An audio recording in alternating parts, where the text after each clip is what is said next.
que o corante faz? Excitatório cerebral. Quantas crianças não voltaram ao psiquiatra e ele retirou Ritalina? Por quê? Porque a mãe parou de dar gelatina colorida, aqueles refrigerantes que tem aqueles corantes com os nomes desse tamanho que a gente nem entende. Então, para facilitar, o que eles colocam? Colocam a letra E e um número. Então, quando você encontrar a letra E de eco, né? E um número, você saiba que é um corante ou um conservante e você devolve para a prateleira. Porque tem uma coisa também horrorosa que se chama dióxido de titânio. O nome já é tenebroso, né? E esse dióxido de titânio eu não entendo porque tem tanta cápsula de, inclusive suplementos, que simplesmente tem lá dióxido de titânio. Ele é um branqueador. É um branqueador para quê? Sabe aquele biscoito recheado que é cor-de-rosa?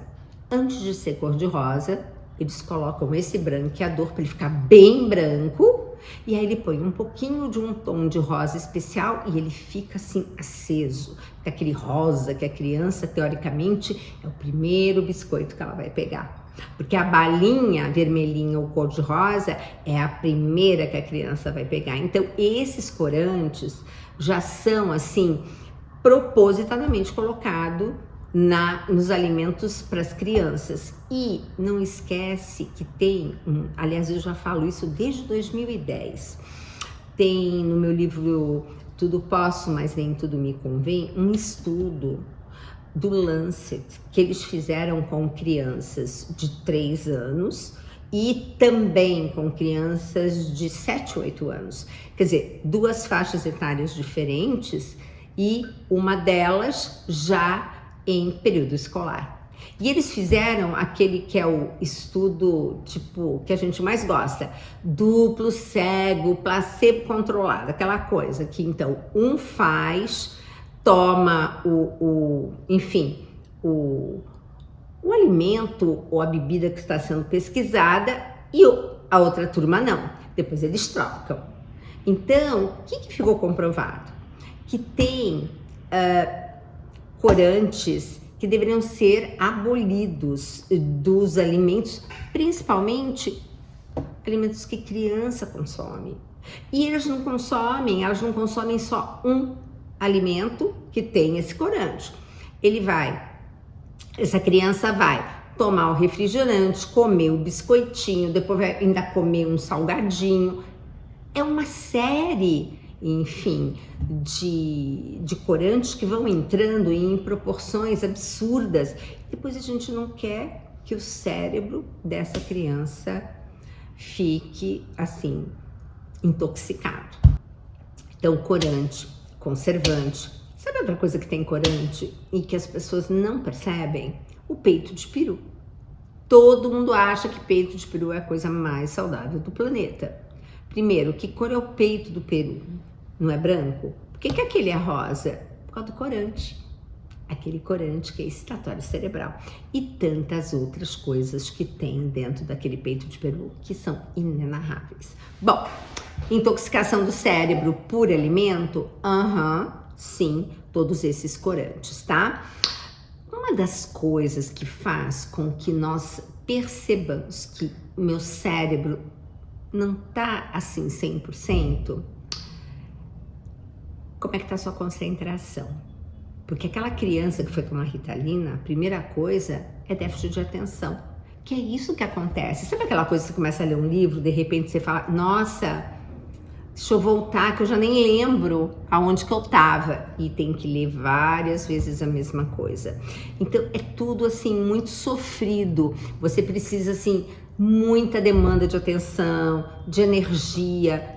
Quando, na verdade, se você retirasse os alimentos industrializados, ultraprocessados, você teria uma qualidade de vida enorme.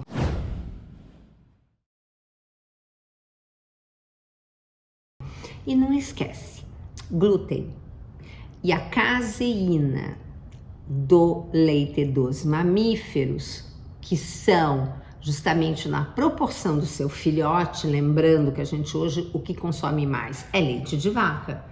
Tá, só que o bezerrinho nasce com 60 quilos. Como é que você não quer que aquela caseína vindo... É daquele queijinho branco, doutora, porque eu não gosto de tomar leite. Sim, mas aquele queijinho branco, ele tem aquela caseína concentrada, porque para fazer 1 quilo de queijo, você precisa de 10 litros de leite. E aí você come aquele, né, aquele aglomerado de caseína e acontece que seu corpo não dá conta, ele não consegue quebrar aquela proteína em aminoácidos, assim como o glúten. Quando cai na corrente sanguínea, adivinha o que acontece? Não é que o pedacinho do glúten que eu não consigo quebrar, porque glúten não é que nem a caseína, que o leite materno tem 18%, então pelo menos, teoricamente, 18% daqueles 82% que estão ali no leite da vaca, a gente conseguiria quebrar. Mas tem uma parte enorme que a gente não consegue.